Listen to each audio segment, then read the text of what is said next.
We're so glad you've joined us on the ERLC podcast to explore how the Bible addresses important cultural issues pertaining to life, religious liberty, marriage and family, and human dignity, and how we can walk in wisdom for God's glory and for the flourishing of our neighbors. If you're enjoying this podcast and find it helpful, please leave a review wherever you listen. This will help more people find and benefit from what we're learning together. We are grateful for the time you take to join us for these conversations.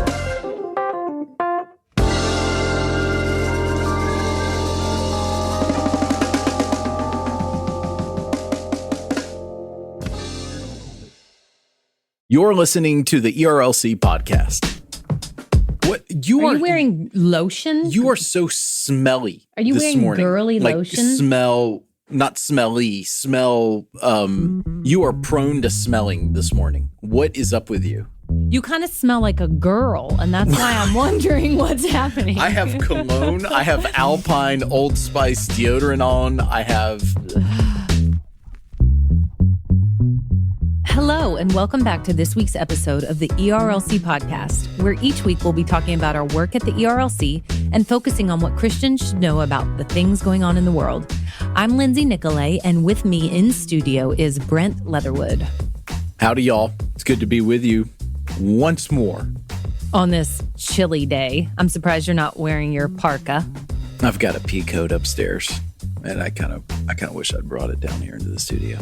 Because it's a blustery 70 degrees in the studio. But it does. It feels. Don't you all wear your pea coats when it's 70 degrees? It feels a little chilly. It feels a little chilly. You need to go back to Florida where you used to live. Well, let's talk about what's been happening lately, and we'll start off with what the ERLC has been featuring this week. First, the Dobbs arguments were held. Was that last week? That was last week. It feels like a month ago, and it feels like a lifetime. Month. Yes, and I feel like we're still on COVID time. We're just all the time just runs together, and it's hard to tell the difference. But we'll be talking about the Dobbs case for a while, up until the Supreme Court lets us know what their decision is. And we'll be talking about it because life is so precious and so valuable, and we won't cease to talk about it because the Lord is so clear about the value of life. And one of our colleagues, Jordan Wooten, has written a piece titled, How the Debate on Life Might Be Won Through Friendship. This is a beautiful piece. I highly recommend you go to our site and read it. And it's about how we can walk in the footsteps of Jesus and be known as friends of sinners.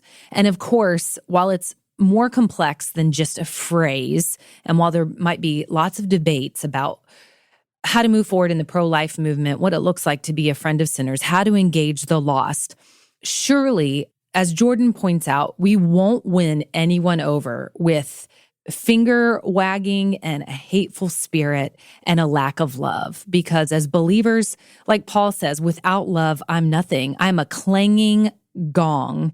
And that's what we will sound like to people that don't have ears to hear what the Spirit is saying.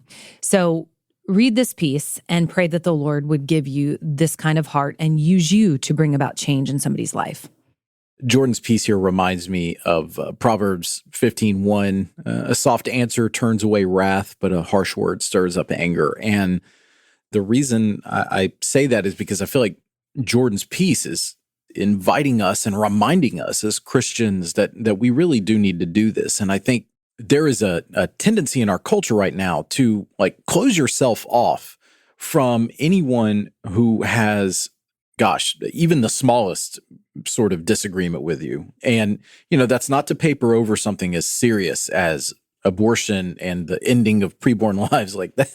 This is, if anyone has been with us over the last week, you will know that we obviously believe that is a crucial issue for our culture to get right. But that said, we need to be out there and being hospitable to folks. Truly, it can make a difference because everyone is expecting, because of this culture that we live in, that if you disagree with them, you're just going to turn your back on them and you're not going to have anything to do with them. But if you can work through those disagreements, overcome those disagreements, show hospitality in the midst of those disagreements, have disagreements without being disagreeable, it will help people remain open-minded to the arguments that we are making about really important issues like abortion. And I think underlying all of this is that we never want to foreclose the opportunity for people to hear the gospel. And if we just burn those bridges, shut down those avenues of communication because we just feel like we can't be friends with somebody, well, then we might be closing down an avenue that the Lord is intending to use for the gospel.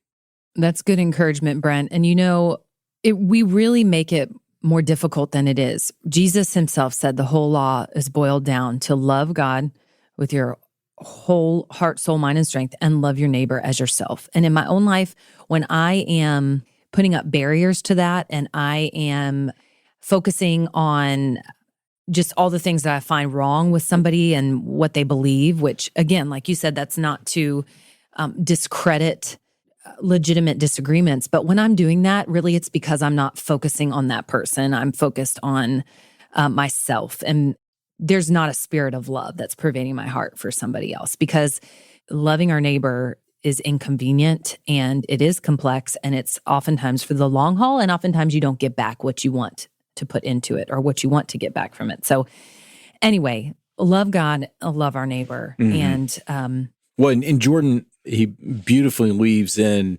Luke 7 into his article here, where the woman comes before Jesus and cleans his feet with a jar of perfume. And I just like this line that he says in here: while all the men around the table were clamoring for a spot in Jesus's inner circle, it was the most unlikely character who left the table as his friend. That's a great line from Jordan. Yes, it's so good. And it was the woman known as the sinner.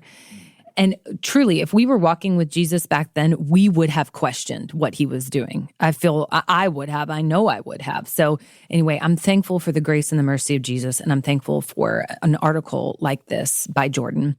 Our next article is by Mark Kelly, and it's titled 5 Basic Truths About Biblical Justice. And justice is one of those words in our current culture, especially among Christians, that we throw around and we try to browbeat one another with, and we try to outdo one another with as far as our definitions and how we understand it, and we try to find things wrong with how people are defining it. And yes, there is a place for these legitimate discussions. And what I appreciate about this article is that it's basic, yet it's helpful. It's not nuanced based on culture's definitions and all the arguments that come along with that, but on what the Bible says. And he says this in one of the paragraphs: popular misconceptions must not be allowed to define social justice. We must not be deceived into supporting any agenda at the expense of God's kingdom. What we must do is lead people into new birth relationships with Jesus and teach them to walk in God's ways. And amen, that's the people that God has called us to be, and that's the people that we should strive to be with his help. And then the last article I wanted to highlight is about a case that's being heard before the Supreme Court as we're recording today, which is Wednesday. And this is by our policy staff out of D.C., and it's an explainer titled, "What is Carson versus Makin About?" This is an important religious liberty case having to do with public and private education. Honestly, it's one that I'm having a little bit of trouble understanding. So sneak peek, we're going to talk a little bit about it in the culture section. So Brent, who has spent lots of time in politics, will help us understand this case and the bearing that it could have on society. Yes, Lindsay, you're right. We have an article coming later in the culture section that talks about this case, because it is an important religious liberty case. At its heart, we are asking the court to essentially close a loophole that the state of Maine thinks it's found. And it basically allows the state to discriminate in an unconstitutional manner against private religious schools. And we think that's wrong. And that's what we have asked the court to consider. And so that's what's in this explainer. And that's what we'll talk about here in just a few minutes. Well, I look forward to talking about that and you giving us some insight into that. So let's get ready to move into our culture section, We have a lot of other good pieces on our site, as I say every week, but I may be biased, but I think it's true. But for now, Brent, that's your look at what's happening on ERLC.com. Moving into our culture section this week, Brent, tell us what's been happening. Sure. So we begin this week with our top story, and it comes to us from the international space. ABC News has this: President Biden confronts Vladimir Putin over Ukraine in their high-stakes meeting. President Joe Biden told Russian President Vladimir Putin during a video meeting on Tuesday that the United States, quote, would respond with strong economic and other measures in the event of military escalation, the White House said, as Russia builds up its forces on the border with Ukraine. He told President Putin directly that if Russia further invades Ukraine, the United States and our European allies would respond with strong economic measures. Biden's top national security advisor, Jake Sullivan, said Tuesday of the call, which the White House said lasted 2 hours and 1 minute. Putin spoke from his residence in the Russian resort city of Sochi. Biden was in the White House Situation Room. The White House released a photograph showing him seated with Sullivan, Secretary of State Antony Blinken, and Eric Green, a senior advisor on Russia. During the meeting, the first conversation between the leaders since July, Biden told Putin that we would provide additional defensive material to the Ukrainians above and beyond that which we are already providing, and that the United States would fortify our NATO allies on the eastern flank with additional capabilities in response to such an escalation. Now, I know Putin has been in the news quite a bit. There's been chatter about things happening with Russia, talks of wars and invading Ukraine. But why this high-stakes meeting with President Biden? Well, in that first part that I just read, it kept talking about an escalation. And what that means is essentially there's quite a bit of intel out there suggesting that Vladimir Putin has plans to invade Ukraine. And so from the article, a senior Biden administration official said Monday the U.S. was watching a series of events unfold similar to the lead-up to Russia's invasion of Ukraine in 2014 when it annexed the Crimean Peninsula. That included moving troops to its border with Ukraine, coupled with a significant spike in anti-Ukrainian propaganda on social media, the official said. So there are some estimates out there that are saying Russia has plans to move 175,000 troops to their Ukrainian border, which is a massive troop mobilization. And they're starting to see some of these social media posts out there that are causing dissension in this area. And Russia likes to say, oh, well, this part of Ukraine is historically Russian. And a number of people there still speak Russian. And honestly, Vladimir Putin is a very dangerous actor on the global stage. And he has designs for recapitulating the old Soviet Union and expanding Russia's borders. He has even talked glowingly about how the Soviet era was really kind of the pinnacle moment in Russian history. And, we should not forget that communism was their form of government, and all of the millions upon millions of deaths that were caused by that regime.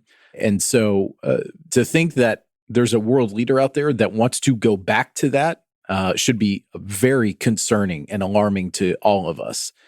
And in the middle of this, between America and our NATO allies that are concerned about Russia, trying to go into Eastern Europe, in the middle of all this is the country of Ukraine.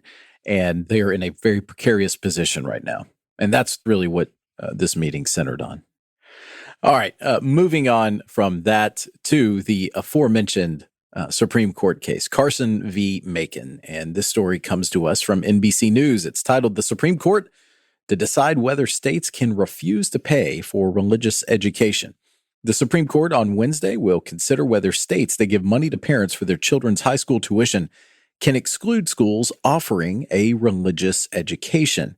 In recent years, the court has been especially receptive to claims of religious discrimination. It ruled last year that when states make tuition money generally available, they cannot exclude schools that are run by religious institutions. In that particular case, the Espinosa case involving a school program in Montana, some justices questioned whether there was a meaningful difference between discrimination based on a school's religious status and that based on a school's use of government money to teach religion. We acknowledge the point, but need not examine it here, the ruling said. Now the court has agreed to examine that question in a case from Maine that invites the justices to take the next step and say schools cannot be excluded even if they offer religious instruction. So this is the loophole that I mentioned earlier. Maine seemingly has found this loophole and is saying, oh, well, we're just funding secular education. The state makes tuition money available to families in areas that do not have public high schools to use the money to pay for attendance at public or private schools in other communities. But the schools cannot be sectarian, defined by the state as those that promote a particular faith or belief system and teach material, quote, through the lens of this faith. Two sets of parents sued, claiming the program violates their religious freedom.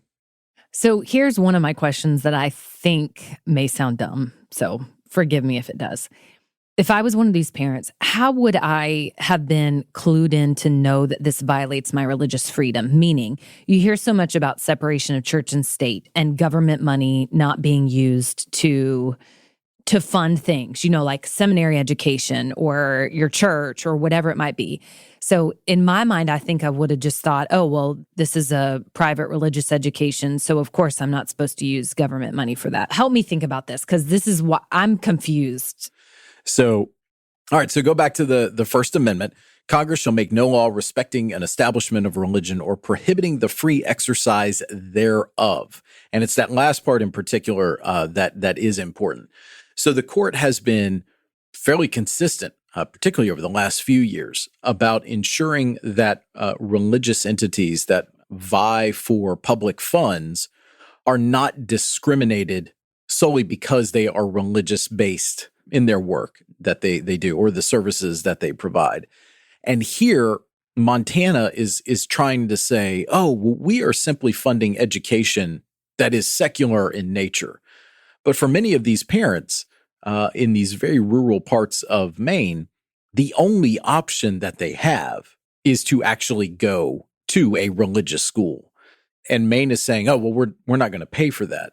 But you're offering this resource so that kids can go to school. Essentially, you're setting up a situation where there is separation solely based on religion, and that is discriminatory. That is, in our view, unconstitutional. And honestly, I mean, with the track record that this court has established over the past few years, I think this is going to be a loophole that is closed, because you're discriminating based on where these families happen to live, and then you're discriminating because they are seeking an education, and it just happens to be at a religious institution. That, to me, this is actually a fairly it's an important case, but I think it's going to be pretty simple in how the court comes down on it. Well, and how has the ERLC been involved in this case?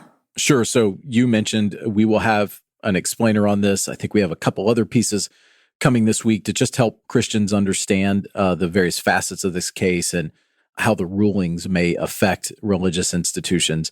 But we've also been in front of the court a couple of times on this case, both asking the court initially to grant cert, in other words, schedule a hearing on it and render a decision.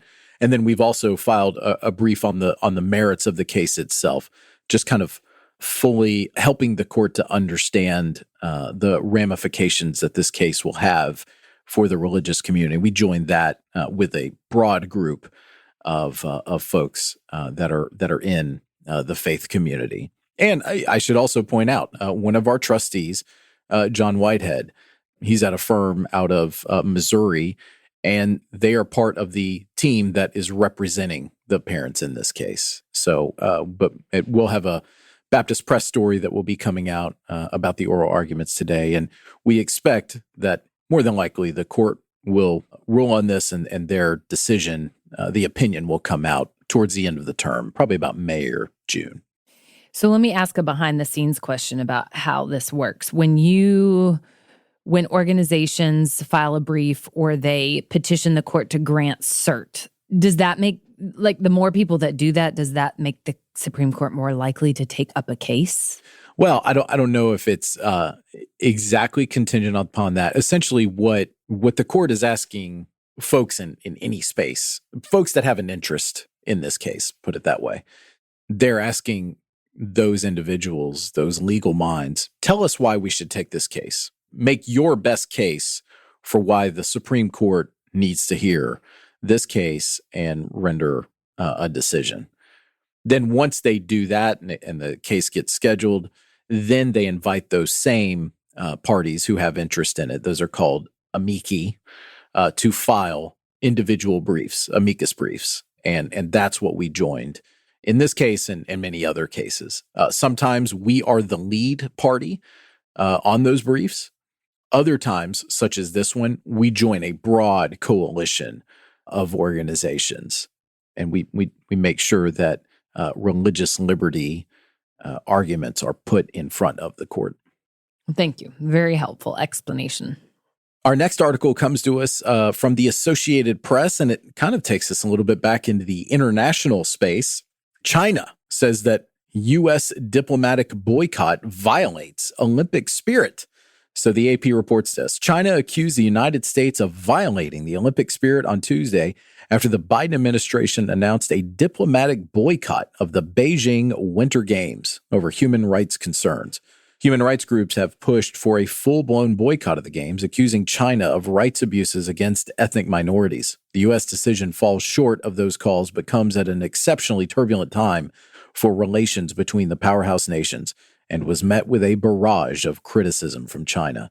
The U.S. is attempting to interfere with the Beijing Games out of ideological prejudice and based on lies and rumors, Foreign Ministry spokesperson Zhao Lijian told reporters.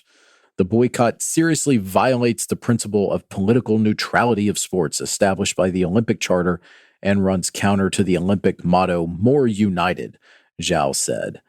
The diplomatic boycott comes as the U.S. attempts to thread the needle between stabilizing difficult relations with Beijing and maintaining a tough stance on trade and political conflicts.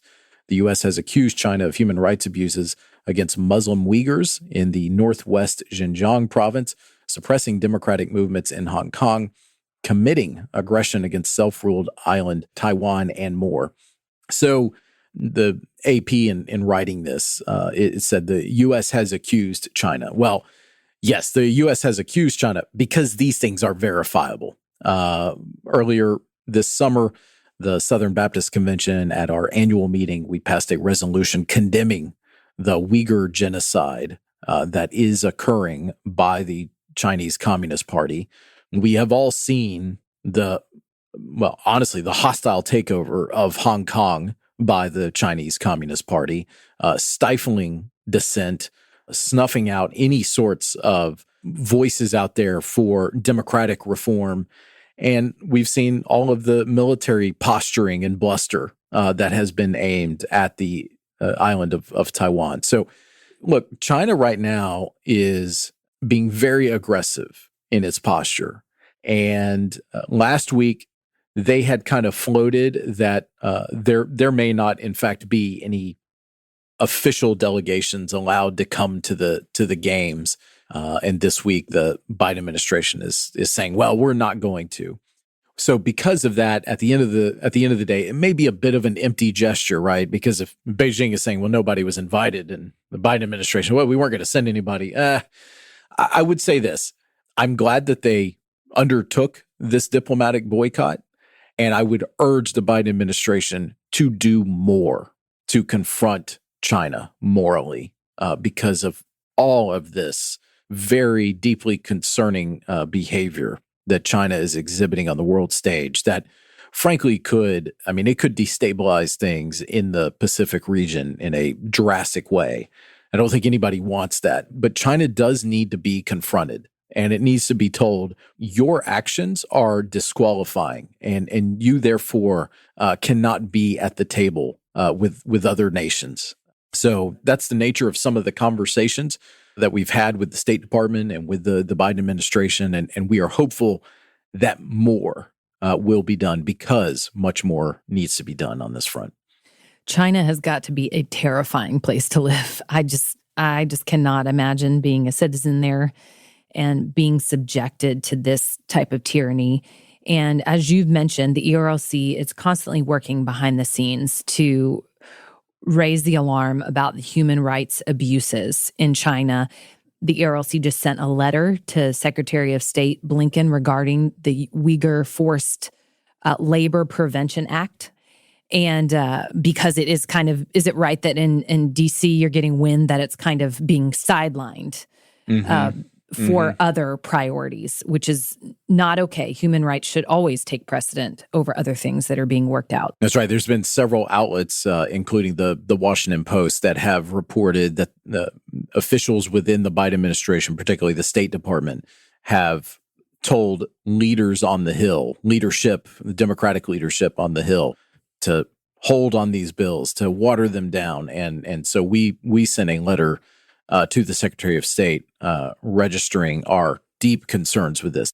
Have the moral courage to do what is right, and making these sorts of moves and broadcasting to the world that this is unacceptable. That's the right thing to do.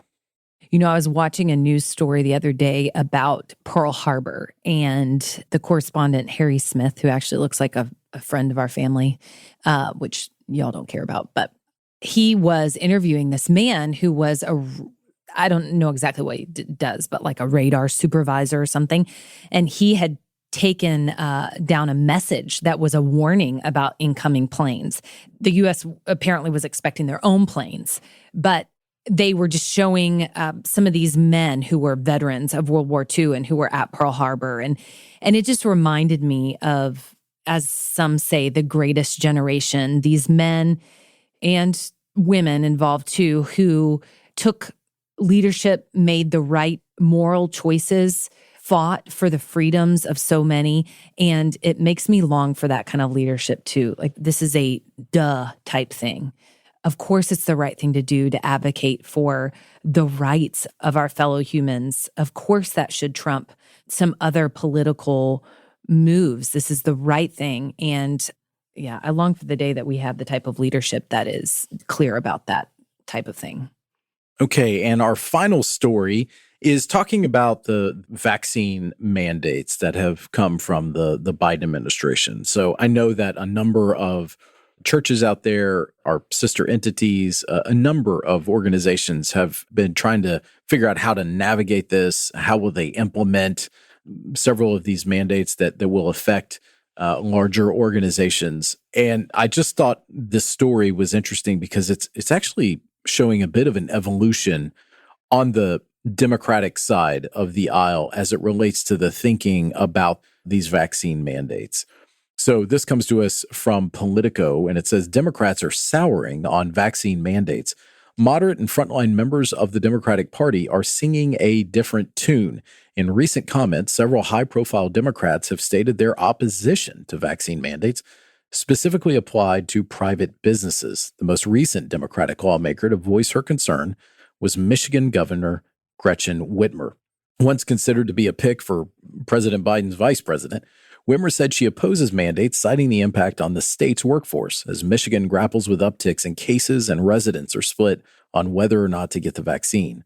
President Biden himself was initially skeptical of requirements that people be vaccinated against the coronavirus out of a belief that most Americans would jump at the chance to get their shots if they were free and easily accessible. He wanted to steer clear of the politicization that has hampered much of the COVID-19 response, viewing mandates as a concept that could easily spark blowback. Quote, the concern all along was that mandates can be polarizing, that they have the potential to further entrench people in their resistance, said Celine Grounder, who advised the Biden transition on the COVID-19 response. So this is interesting. And one other thing that happened this week, folks may remember that an open comment period came for the OSHA vaccine requirement. We talked about it previously on the podcast. That got bumped back into next year. It was originally supposed to be Monday of this week. It's now got pushed back into 2022. And so there is some thinking out there that maybe these vaccine mandates are not the exact way to go. As folks out there will recall, the ERLC has been pretty consistent in this, continually saying to government leaders, public health officials, give us guidance over mandates. Because when you continually are reinforcing that message and inviting people to be a part of the solution to combat coronavirus, as opposed to forcing them into something, that when you go that latter route, it often can put up hurdles towards accomplishing the goal that you are seeking. And I think that might be a part of what we are seeing here with this report and some of the other indicators that are out there. You know, it's interesting to see how all of us have evolved regarding COVID and all of that. And as I mentioned, I think it was last week, maybe the week before, one of the reasons that I am not so alarmed at this point is because we have what I view as the gift of vaccines. And I know everyone has got their own choice. I just feel like the science is out there to show that the vaccines are doing their work and helping prevent serious illness. I had some friends just recently who are vaccinated, who are older, and they, the wife in particular, got so ill. She got pneumonia. She said, I've never been so sick before, and is COVID. And I couldn't imagine what it would have been like without the vaccine. And she was able to stay out of the hospital. And so the vaccine did its job. Unfortunately, she did get sick, but I'm thankful that she is on the road to recovery. So yeah, we are not for vaccine mandates, but I am for you doing your research, asking solid, sound medical advice about the vaccines, and if you can, getting the vaccine to prevent yourself from getting ill and to prevent the spread in our community. Also, I'm very tired of talking about COVID, and I just hope it goes away. Right. Yeah. Yeah. We've all reached a level of exhaustion talking about COVID because, gosh, it's been with us since, I feel like most Americans kind of started casting a leery eye, maybe February of 2020, we first started hearing about this thing coming out of China. I remember I was over in Northern Ireland. We were doing our site visit for our Psalm 139 placement, and some of the folks over in the UK, they were really starting to talk about it. But then when we made it back, it really didn't hit us all here until the first part of March. So yeah, it's been with us for a while now. And I think we're all a little tired of talking about it for sure, but it's not necessarily done with us.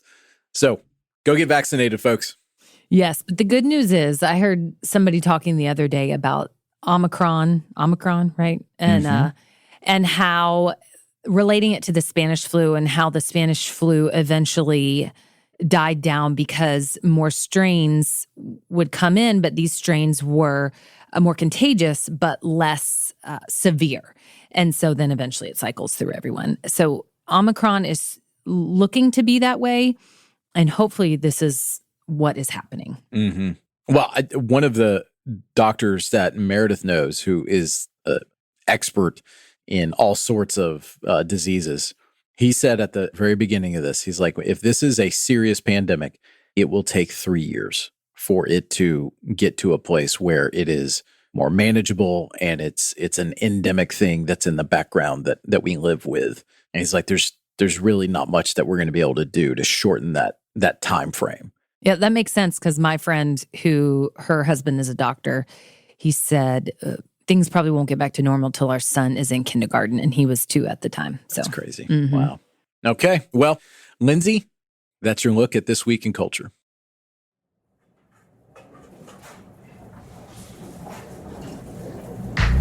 Thanks for that, Brent.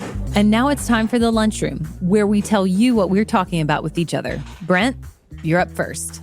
Okay, well, I'm going first with something that you actually brought to the team this week, and I'm bringing it up because it just feels so absurd. So this is a story that was reported by the New York Post, and it says University of Pennsylvania transgender swimmer continues dominant season with more record-breaking wins. And you read through the story, and it says a 22-year-old transgender swimmer at the University of Pennsylvania continued her dominant performance this season, setting numerous pool, meet, and program records at a 3-day event in Ohio last weekend. And it says that she blew away her competition Friday night in multiple different events. And then it gets down to this. Before her transition, Thomas competed for 2 full seasons at Penn as a man. NCAA rules mandate at least 1 year of testosterone suppression treatment to be eligible to compete as a woman. And the reason this kind of stuck out to me is because just last night, I took my oldest daughter to do basketball tryouts. It's the first time she's playing basketball. And I can already tell she's going to enjoy just playing something, a different sport other than what she has been playing. But I was struck by, here she is trying out the sport for the first time, and she's actually doing really well.